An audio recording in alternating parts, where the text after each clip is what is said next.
Hi guys, so I'm back as Liam, and I wanted to continue sharing with you about my rape situation, the Me Too, movement, and it happened to me too again. Like it happened more than one time, like I said in the last video, I had talked about in the last video I had talked about the woman that gave birth to me who was spiritually raping me, and then there were two guys that and I was basically talking about the difference between that and how when the woman that gave birth to me was raping me spiritually, it was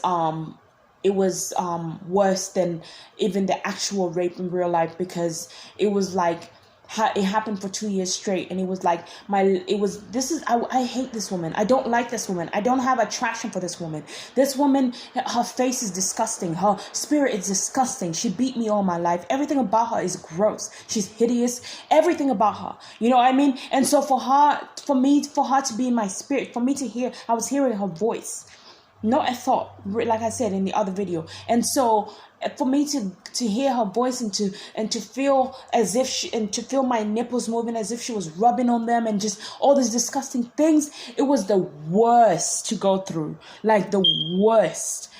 So the other and it's probably not the worst thing that anybody has ever went through, because I'm sure some people have went through worse things where they're actually getting killed or getting stabbed or whatever. So I'm sorry if I say that this is the worst, but it was the worst for me. But anyways, when I was actually getting raped by these two guys, and I spoke about it in the video, and this is the continuation of it. So after they finished raping me, one of the guys again was like my boyfriend for 2 weeks, and which we agreed to be intimate with each other for about 2 weeks until I went out of town back to California from Houston. And so I went back to bed after they finished raping me. I go back to bed. I'm feeling completely disgusted at this point, but I was still connected. Like I still liked the other guy because I was already like emotionally involved with him. And so I was laying with him because to me, in my head, I was thinking like, I don't want to be on his bad side.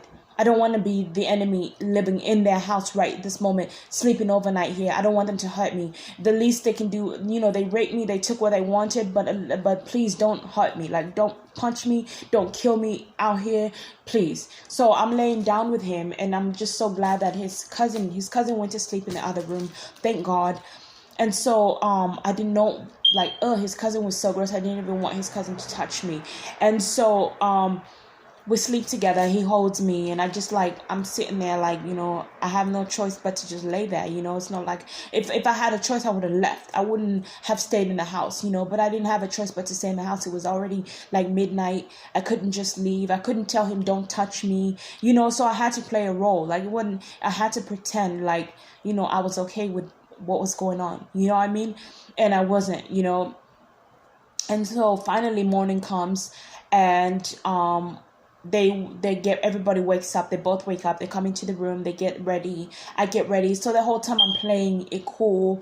I'm not mad, because you're not going to survive if you get upset. Your whole thought, if people will say, oh, it was consensual. It was not consensual, because these guys are telling you, you're in a room with two men. And even if one of them is your boyfriend, they're telling you, lay down. They're making you do things that you don't want to do. Even if you've slept with the other one before, it's like being raped by your own husband. You love your husband, you get confused. You love your husband, but if he makes you have sex with him without you wanting it, it's rape.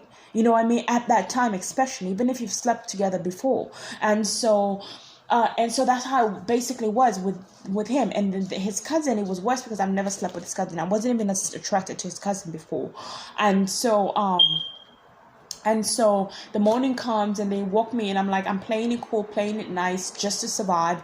We finally get on the bus. We finally walk to the bus stop. We leave, and they had the money to pay for my way back. I didn't. And so we go back to the store. We go to the corner store. They buy me a beer or something, and I'm just like, thank you. You got to be really nice. When you're in a situation like that, you cannot afford to be like screaming or panicking. You have to be nice just so you can survive and escape and I just wanted to get out of the neighborhood. So I didn't even know which bus to get on. Imagine that. So I had to spend the night at their house. I had to play it cool. And so finally I'm at the bus stop. And so I'm talking as they're waiting with me at the bus stop. They waited with me at the bus stop. And so the guy is like, the cousin's like, I was like, I can't believe, no, I told him, I can't believe you guys did that to me last night. And he was like, and the cousin was like, you know, you like that shit. You know, you like that. And I looked at him, I was like, what? And I was like, no. And I was like, you know what, whatever. I'm not even going to argue with him because I know he's going to be like, get the fuck out of here. Blah, blah. You know how like black guys are, you know, and I'm not, and I know I'm not going to stereotype and say all of them are like that, but most of them that I met are like that. And like I said in my last videos, that's why I don't date black men anymore, because I've been raped. It's only black men that have raped me. No white guy has ever raped me before. You know what I mean? I know like when I was younger, my stepdad almost like touched me. Like he kind of laid on top of me when I was playing with him. I was like 15 years old. No, I wasn't 15. I was like 9 years old. And I had just came from America, and he was like tickling me, and we were playing, and you know, I would brush his hair. Me and my sisters would play with his hair. He had long hair. He was Caucasian, and we would brush his hair. So one time we're tickling him. So one time he's tickling us, and we're playing tickle, tickle, tickle. And he all of a sudden lays on top of my body. Like he literally put his body on top of mine. And I was like, what? And I'm trying to get him off, and he wouldn't get off of me. And then finally I like kind of pinched him, I think, and he finally got off. And my older sister walked in the room, and she saw us, and she made it look like, and she was like, I'm telling on you. And I was like, what? I was like, what, 9 years old? And she's like probably like 16 or 17. And I was like, what? And I was like, no. And I was like, and the whole time she made me think like I was trying to do something with him. And I was like, no, that's not what happened. Like it was so weird. Like family, like especially African families, like maybe not all of them are like this, but in my family, it was just, they were just like weird. Like they're not gonna believe you, you know. Anyways, one time I found an image of a picture of my little sister's vagina. My little sister, her body, she was baby, she was like 4 months. She's laying down with her legs open. And they took a picture. And somebody, either her or the woman that gave birth to me, either him or the woman that gave birth to me, took a picture of her with her legs open and put it inside of and it was inside of a box. And one time I was cleaning in their room, and I saw that picture, and I was like, why is this picture? Like I'm like 9 years old, and even I know that's wrong. Like, why would someone have a picture of a child with their legs open? Why would you take a picture of your child with their legs open? I know some people take pictures of their children naked or whatever, and when they're babies, they're not thinking like, you're not thinking like, but her legs were literally open. Like, who would take a picture of like that? Like that's not right. Like, why? I wouldn't even want a picture of my baby out there. Like, I wouldn't even take a picture of my baby like changing her diaper. Like, I don't want her body exposed like that. You know what I mean? And so for me, it's always been strange.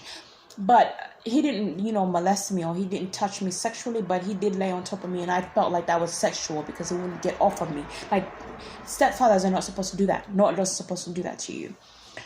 So, anyways, but just a long story short, because I don't have much time. That's how that happened. So I finally went home when those guys, when I got on the bus, and when I finally got back home after being with those guys, these are going back to the black guys that had raped me. When I went back home, the cousin sent me a message on Facebook. He was like, hey, it's me. He was like, let's talk. And I sent him a message, and I was like, I don't want nothing to do with you. Don't write me. Don't talk to me. He was trying to connect with me. I was like, don't talk to me. Don't write with me. And I blocked him this was when MySpace was still here. And this was all on MySpace. And so I stopped talking to him, and I completely blocked him off. And, ever since then, that didn't happen. Ever since then, I never talked to them again. So I was so happy to survive. So just I'll talk more about that. I got raped again in Vegas, and I'll talk about that story in another video again about this. And I just want you guys to know that as a woman, like, you have to be careful. Like for me, I was out there. I was basically like, I used to be an escort, and so in the next video when I was telling you, when those two guys raped me, I was not an escort. This was like years. I became an escort like 3 or 5 years after that. It wasn't like in that time being. But the next rape story I'm going to tell you about, this happened when I was a dancer in Vegas. And I just want you guys to know that I just wanted to share with you guys sort of my story, and I'm so happy that I'm strong enough not to cry, because I've been preparing for this moment to share with you without breaking down in tears and feeling the emotional pain that it brings on you. Like, this stuff makes you so confused. Like, when you get raped and when you're constantly being a target, and men are constantly looking at you, you get scared. You don't know what to do with yourself. You don't know. Like, I got in the industry thinking, like, you know what, if this is what I am to men all the time, just like a sexual, like some sort of like toy or whatever, and I was thinking, like, I'm just gonna get in this game and I'm gonna, like, put myself out there and just pray that I don't get raped, but try to make money. I didn't have any money. I didn't know what to do, but what I'm saying is, like, I became, you start thinking, this is who you are, this is what you're supposed to do, because everywhere you go, like, guys are hitting on you. And it's like, for me, it was, I always knew I was a beautiful girl, but I never really thought I was as beautiful as I've seen other girls. So I've always thought, like, well, why are they after me? Like, it's not like I'm that cute. Like, this is what I used to think. Like, what is it about me that makes these guys think, let me go, let me touch her, or let me be close? Like, what makes them want me? Like, I don't understand it. Like, I'm like, please, like, just, I don't want to be cute, or if they think I don't want to be, what I mean? I just don't want it. Like, I don't want it.